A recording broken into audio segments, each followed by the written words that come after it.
Welcome back to the काफोस। And जैसा कि आपने मेरा टाइटल एंड थंबनेल देख ही लिया होगा, आज हम बात करने वाले हैं this is why Honda will leave India soon. So हम इस टॉपिक के बारे में इन डिटेल बात करेंगे एंड मैं आपको बताऊंगा क्यों होंडा कुछ ही सालों में इंडिया छोड़ सकता है। इसके बारे में हम इन डिटेल बात करेंगे। उससे पहले मैं आपसे एक इंपॉर्टेंट बात करना चाहता हूँ कि अगर आप मेरे चैनल पे न्यू है उसको सब्सक्राइब कर लें, क्योंकि मेरे चैनल पे कार रिलेटेड इन्फॉर्मेशन पड़ी रहती है that will help you to buy right car according to your needs. So यहाँ पे करके अपनी वीडियो स्टार्ट।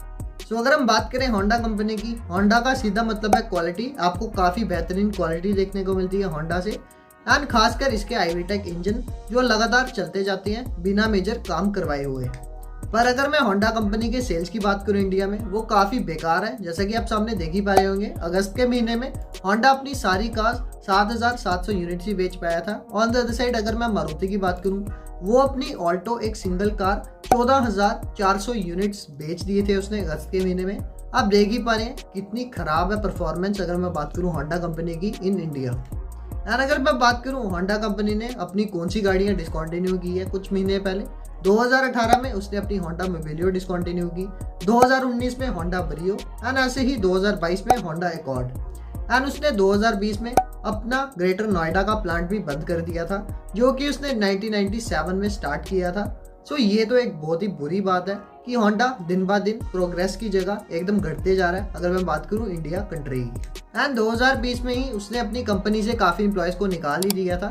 जैसा कि आप जानते हैं प्लांट ही बंद हो गया था, एंड धीरे धीरे डाउनफॉल बहुत तेज़ी से आता जा रहा है होंडा कंपनी में। एंड अगर मैं बात करूं होंडा कंपनी की हिस्ट्री की, मैं वर्ल्ड वाइड हिस्ट्री की बात नहीं करूंगा कि ये कंपनी कैसे बनी एंड इसके फाउंडर्स कौन है। मैं बस ये बात करूंगा ये इंडिया में कब आई।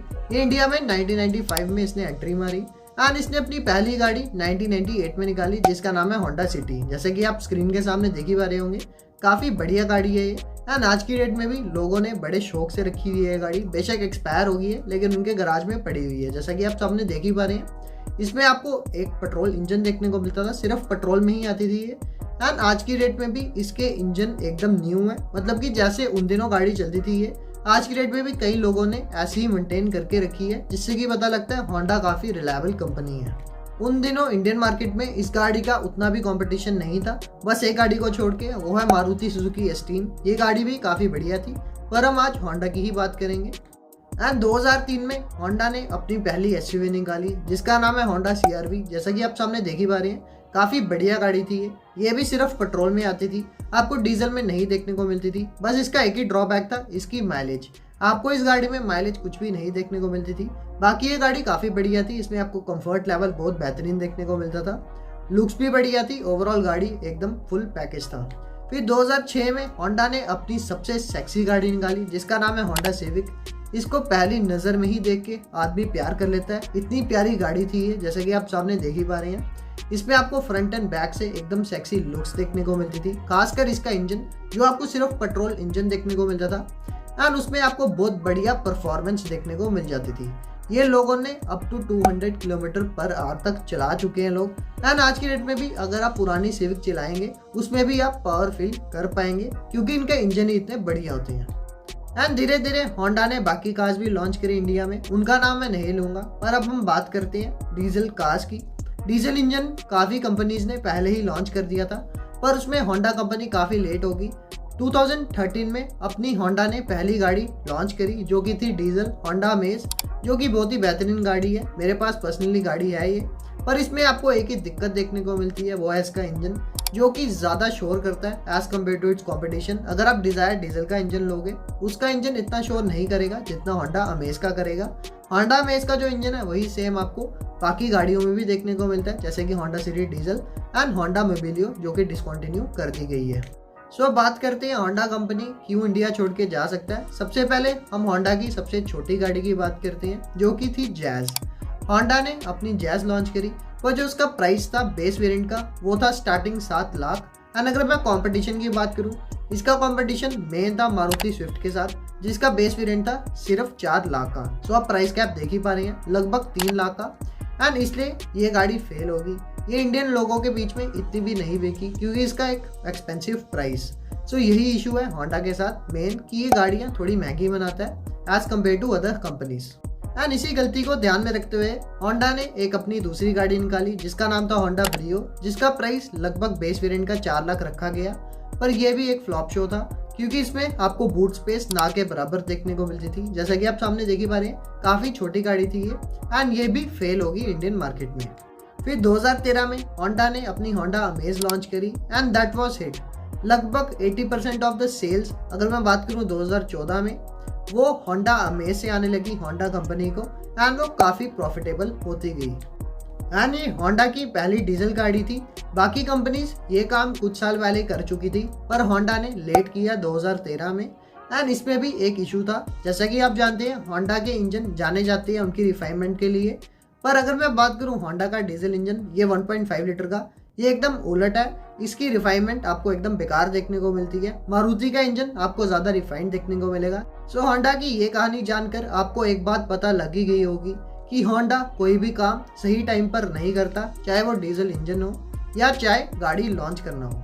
और अगर हम आज की रेट की बात करें, होंडा की 2 गाड़ी हैं जो आज की रेट में ज़्यादा बिकती हैं। एक है होंडा अमेज एंड दूसरी है होंडा सिटी। इन दोनों गाड़ियों के दम पर ही होंडा इंडिया में टिका हुआ है आज की रेट में। एंड अगर मैं बात करूं पहले रीज़न की कि होंडा इंडिया छोड़कर क्यों जा सकता है, वो है कॉम्पैक्ट एसयूवी। जैसे कि आप जानते हैं, कॉम्पैक्ट एसयूवी आज की रेट में ट्रेंडिंग है, जैसे कि grand Vitara, Brezza. And Honda के पास बस एक ही कॉम्पैक्ट एसयूवी है, वो है होंडा WRV। एंड अगर मैं बात करूं इस गाड़ी की, आज की रेट में ठीक ठाक गाड़ी है, मतलब कि इतनी भी अच्छी नहीं है। पर अगर मैं इसकी बात करूं फेसलिफ्ट की, जो 2023 में इंडिया में आने वाला है, ये इंडोनेशिया में शोकेस करा गया था। जैसे कि आप सामने देख ही पा रहे हैं, इंडोनेशिया में ना तो इसमें आपको सनरूफ देखने को मिलता है, ना इसका इंटीरियर आपको ढंग का देखने को मिलता है, आपको वही अमेज वाला इंटीरियर देखने को मिलता है। ना तो इस गाड़ी में वायरलेस चार्जर है, ना एम्बिएंट लाइटिंग, एकदम बेसिक गाड़ी देखने को मिलती है। ना तो इसमें आपको इंस्ट्रूमेंट क्लस्टर फुली डिजिटल देखने को मिलता है, मतलब कि आपको डिट्टो अमेज का इंटीरियर उठा के दे दिया गया। अगर यही सेम गाड़ी इंडिया में लॉन्च कर दी इसने 2023 में, डेफिनेटली ये गाड़ी फेल होने वाली है। मैं पहले ही आप तक भविष्यवाणी पहुंचा रहा हूँ। एंड यही रीज़न रहेगा होंडा का फेल होना, मतलब कि इसका और डाउनफॉल होता जाएगा। एंड दूसरे रीज़न की बात करें, वो है एसयूवी। जैसा कि आप जानते हैं, आज की डेट में इसके पास कोई भी फुल साइज एसयूवी नहीं है। एंड अगर मैं बात करूँ CR-V की, वो काफ़ी महंगी गाड़ी थी एंड उसमें ना तो आपको डीजल इंजन देखने को मिलता था। उन दिनों बाकी गाड़ियों में डीजल इंजन आ गया था, पर CR-V आपको सिर्फ पेट्रोल में देखने को मिलती थी। एंड यही रीज़न रहेगा होंडा का डाउनफॉल का। ये दूसरा रीज़न है। अब करते हैं तीसरे रीज़न की बात।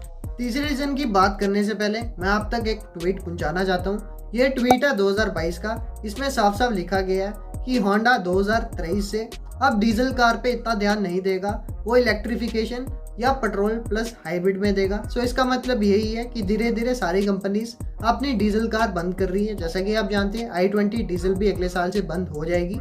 एंड ऐसे ही मारुति ऑलरेडी अपनी डीजल कार बंद कर चुका है। एंड अगर डीजल कार होंडा की बंद होगी, अगर मैं बात करूं होंडा अमेज की, उसके मैक्सिमम यूनिट जो बिकते हैं वो डीजल के बिकते हैं। सो इससे होंडा को इफेक्ट पड़ सकता है एंड वो और डाउनफॉल हो सकती है।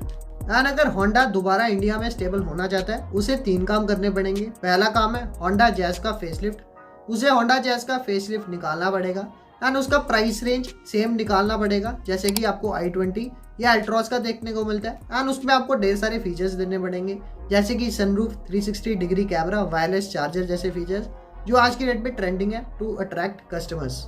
दूसरे काम की बात करें, वो है इसकी कॉम्पैक्ट एसयूवी। इसको कॉम्पैक्ट एसयूवी निकालनी पड़ेगी ग्रैंड विटारा के लेवल की, मतलब कि ऐसी गाड़ी जो प्राइस रेंज में ग्रैंड विटारा जितनी ही हो एंड वो ग्रैंड विटारा को टक्कर दे, जिसमें आपको सेम ग्रैंड विटारा वाले फीचर्स देखने को मिले, जैसे कि full panoramic sunroof and wireless charger, 360 degree camera and उसकी डायमेंशंस भी लगभग सेम हो ग्रैंड विटारा जितनी, WRV से थोड़ी बहुत बड़ी हो।